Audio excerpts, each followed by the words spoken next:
Guy Birnbaum, Bonjour Nicolas. l'autre info au Canada ce matin. Oui, Slate présente un musée plus que surprenant qui vient d'ouvrir depuis le 21 mai justement, donc au Canada. Surprenant, Ouais, c'est-à-dire? bah tous les sceptiques de nature, tous les incrédules, tous ceux qui ne croient jamais les explications officielles, tous doivent se rendre de toute urgence au musée de la Terre plate. Ça va être comme les Ripper Café, il va y avoir du monde. Alors ce Oui, musée de la Terre plate, c'est quoi? C'est un faux musée? oui et non. Alors c'est un musée parodique ouvert donc sur l'île Fogo au nord-est du Canada, lieu connu pour être spécialement plat, mais ce musée parodique est bel et bien ouvert à tous ceux qui veulent croire, ou plutôt faire semblant de croire, et bah oui, que la Terre n'est pas ronde, mais toute plate. Mmh. Alors la créatrice du musée n'est pas une illuminée du tout, elle s'appelle Kay Burns, elle s'intéresse à toutes les pseudo-théories de la Terre plate depuis les années 80. En fait, apparemment, quand on visite le musée, j'ai pas pu le faire parce que j'ai pas eu le temps d'aller là-bas, son caractère parodique et son second degré sont évidents. Les panneaux indicateurs, les livres qu'on y trouve sont tous là pour feindre d'expliquer, et oui, que la Terre est plate.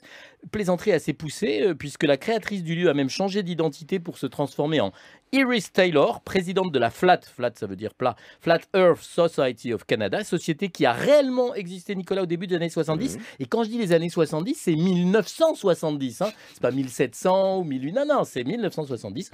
En tout cas, le musée accueillera les visiteurs tout l'été.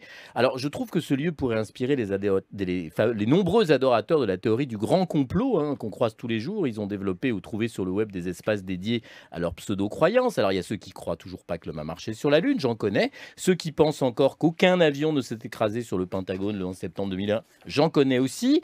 Tous les négationnistes, tous les révisionnistes qui nient l'histoire avec un grand H et la remplacent par des thèses plus fumeuses les unes que les autres. Si tous ces braves gens avaient un musée pour se défouler entre eux, peut-être arrêteraient-ils de croire que la vérité est ailleurs.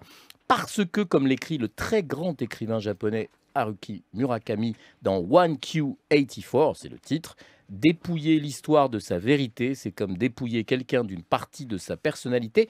C'est un crime. Oui, un crime.